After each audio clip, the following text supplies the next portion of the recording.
20개월 된 여자아이를 성폭행하고 학대해 살해한 20대 남성에게 비난이 쏟아지고 있습니다. 뿐만 아니라 이 남성이 저지른 입에 담기도 끔찍한 만행이 하나 둘 더 드러나고 있습니다.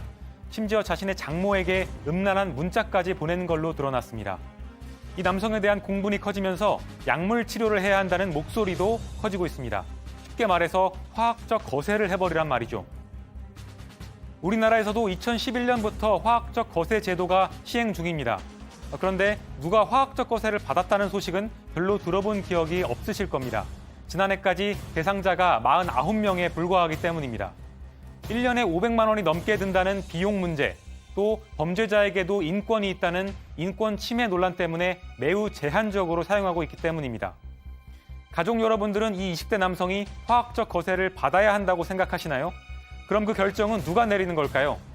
오늘 엑스파일은 성충동 약물치료 제도에 대해 자세히 알아봅니다. 자, 이 20개월 된 자기 친딸을 성폭행하고 학대 살해하게 한 20대 남성 양모입니다. 양모 씨. 하필 또 성이 양 씨네요, 또. 자, 그런데 저는 이 양 씨 얘기를 오늘 진짜 세 분하고 좀 하고 싶었습니다, 진짜. 예? 자, 일단 다시 한번 정말 월요일 날 송 기자 우리가 네. 이 월요일 날 이걸 다뤘잖아요. 맞습니다. 유튜브에 올라간 해당 클립이 정말 하루 만에 조회수가 40만이 돼요. 그냥 네, 댓글 읽어봤죠? 맞습니다. 읽어봤습니다. 네. 정말 너무 많은 분들이 너무 큰 충격을 받으셨어요, 이 사건에. 네, 저희가 다루는 내용을 보면서 흉악범들 내용 많이 다루는데 그 중에서도 뭐 정말 충격적이었던 것 같습니다. 일단 20개월 여아, 그것도 이제 자기 딸이라고 알고 있던 여아를 성범죄를 저질렀고 또 학대해서 살해했습니다. 그리고 장모에게 연락이 오니까 장모에게도 음란한 문자 메시지를 보냈는데요. 또 최근에는 또 아내 계좌를 이용해서 중고 사기를 벌인 것도 드러났습니다. 물건을 판다고 속여서 400만 원을 받고 잠적했던 건데 그 이후에 출소해서 아내와 아기와 함께 살다가 이런 짓을 벌인 거였습니다.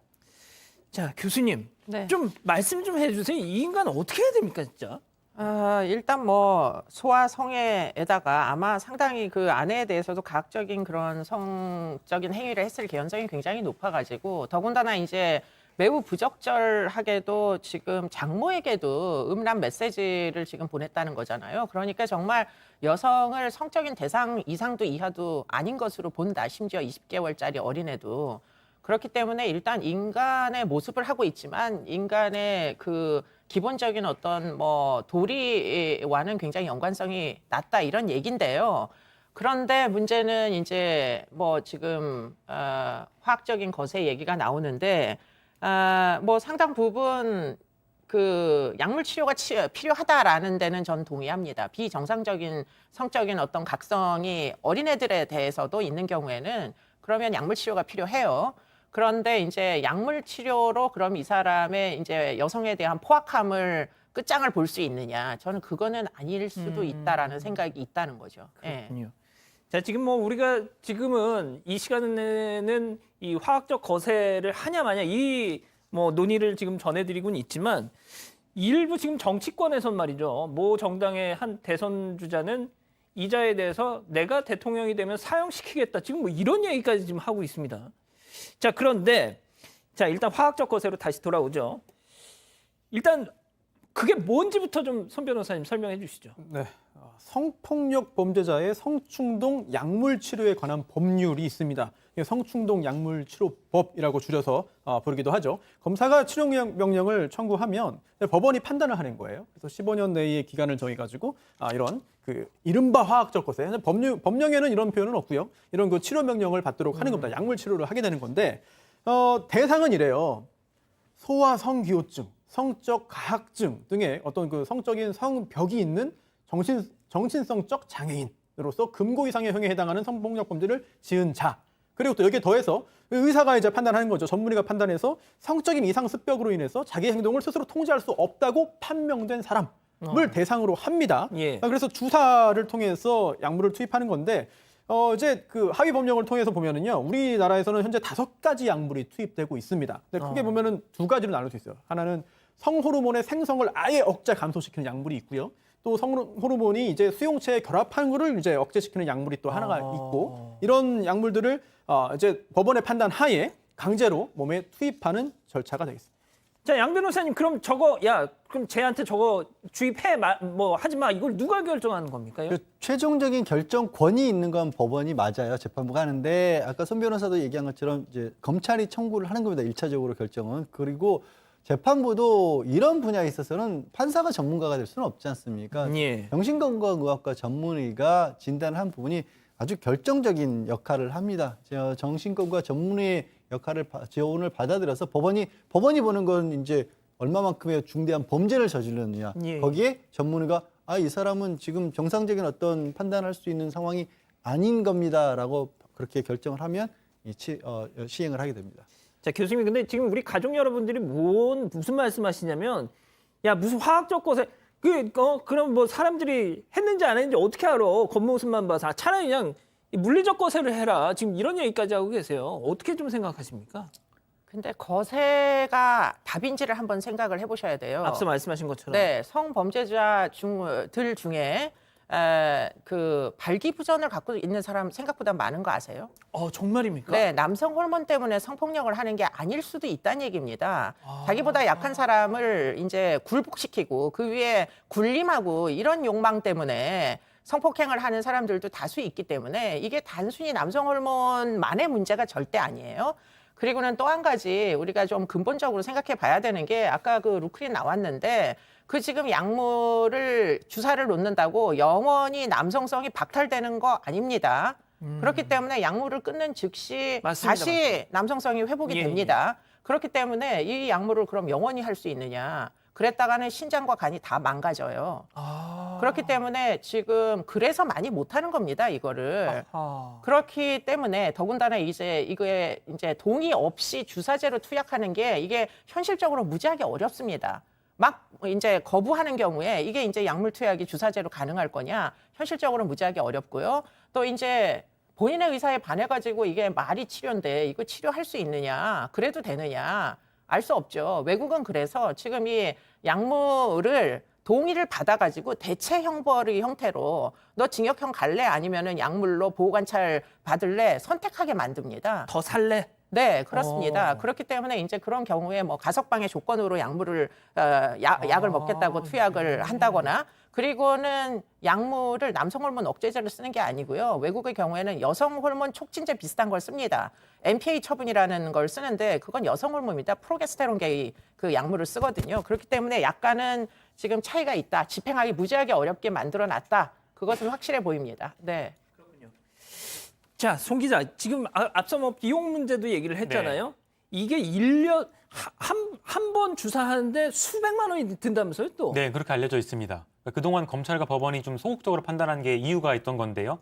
일단 1년에 수백만 원이 드니까 범죄자를 치료하는데 우리 세금이 그렇게 많이 들어가야 되냐라는 지적도 일각에서 있고요. 500만 원. 네, 두 번째는 또 인권 침해 소지도 있습니다. 그러니까 뭐 강제적으로 이제 약품을 넣는 거기 때문에 넣어서 호르몬을 낮추는 거기 때문에 범죄자에게도 인권은 있다 이런 지적도 있습니다. 두 가지 이유로 좀 소극적이었다는 평가를 받아왔는데 지금 인권 선진국이라고 하고 있는 그 많은 외국들에서도 방금 교수님이 말씀하신 것 같은 다양한 방법으로 우리보다 더 적극적으로 시행하는 나라들이 있기 때문에 이 기회에 우리도 다시 한번 생각해봐야 하는 거 아니냐 이런 여론도 커지고 있습니다. 제가 이 화학적 거세 관련해가지고 화학적 거세 처분을 받은 어떤 사람을 직접 만난 어떤 전문가한테 직접 얘기를 드렸는데요. 이제 약발이 좀 떨어져가지고 이제 다시 이 남성 호르몬이 막 나오고 있던 그런 즈음이었답니다. 그 대상자가. 그런데 뭐 이런 얘기를 하더래요. 그래서 정말 소름이 돋았다고 하던데 지하철을 탔는데 샴푸 냄새가 여성들의 샴푸 냄새가 제 코끝을 간지럽히더군요. 뭐 이런 얘기를 하더랍니다. 그러니까 이게 화학적 거세가 이게 약효가 떨어지면 또 도루묵이라는 거예요. 자, 그래서 지금 양 변호사님, 가족 여러분들도 그러고 일부 전문가들은 그냥 물리적 거세를, 그러니까 그 물리적 거세라는 게 그 우리가 지금 상상하고 있는 뭐 그런 게 아니라 그런 건 예, 아니에요. 그 정도는 그건 아닌 거잖아요. 그건 아니고 예. 그냥 성 기능 자체를 이제 영구 정지시키는 그런 건데요. 지금 뭐 화학적 거세 같은 경우도 미국 일부 주라든가 특히 유럽에서 독일, 덴마크, 스웨덴 이런 곳들이 화학적 거세를 적극적으로 하고 있습니다. 물리적 거세. 화학적 거세를요. 그것들을 화학적 거세를 하고 있는데 이 국가들이 화학적 거세를 왜 하냐면 과거에는 덴마크 같은 데서 물리적 거세를 적극적으로 하다가 너무 심하다고 해서 낮춘 거예요. 아, 그리고 그렇군요. 심지어 지금 체코 같은 데는 아직도 물리적 거세를 합니다. 아. 체코 같은 경우는 상당히 많은 숫자가 하고 있고 미국도 텍사스를 비롯한 일부 주에서 하는데요. 텍사스에서 언제 하냐면 조건은 다 다른데 언제 하냐면 7세 미만 아동에 대한 성폭행을 저질렀을 때 이 물리적 거세를 합니다. 딱 우리 지금 얘기하고 있는 상황에 맞는 그런 상황이긴 합니다. 그러면은 이게 교수님, 일단 교수님께서는 화학적 거세가 대안이 될 수는 없다라고 계속 이제 뭐 생각을 하시는 거군요. 현재 우리나라에 도입된 방식으로는 대안이 될 수 없습니다. 그렇기 때문에 결국 재판부에서 선고를 못 내리는 거예요. 그런데 이제 근본적인 문제를 한번 생각을 해 보시자고요. 화학적 거세가 형벌입니까? 치료라고. 네, 응보주의적 형벌이라고 생각을 하시고 물리적 거세까지 시켜라 막 이렇게들 이제 마구 이야기를 하시는데 문제는 화학적 거세는 결국엔 치료입니다. 그렇기 때문에 치료를 해서라도 갱생을 시킬 만한 대상에게 적용을 하는 게 맞겠죠. 근본적으로 보자면 도저히 이 지금 20개월짜리를 성폭행을 한 이자는 영원히 돌아오지 못하게 해야 되는 게 답인 거예요. 예. 그런데 우리나라가 지금 영원히 돌아오지 못하게 안 하잖아요. 그렇기 때문에 출소한 이후에 전자발찌를 차고 훼손하고 도주하고 성폭행 또 하고 이렇게 되는 거잖아요. 예. 그러니까 사실은 영원히 못 돌아오게 하는 법을 만드는 게 지금 이 거세를 무슨 물리적으로 해라 이런 논쟁보다는 훨씬 현실적으로 가능한 이야기를 하는 겁니다. 예. 더군다나 사형은 실질적으로 집행, 뭐 재집행하기는 거의 불가능하게 보이기 때문이죠. 예.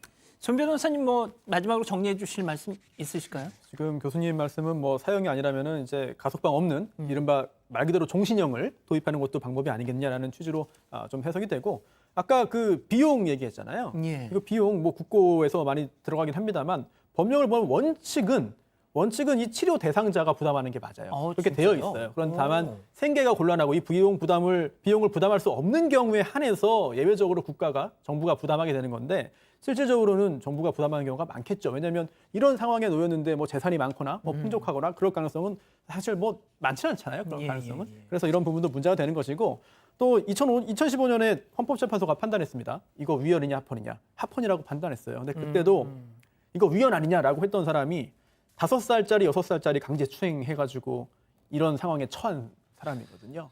이런 거 보면 물론 법적으로는 다 아주 객관적으로 중립적으로 잘 냉정하고 꼼꼼하게 판단을 해야겠습니다만 일단 사람인지라 여러 가지 감정이 드는 거를 참을 수는 없는 것 같습니다.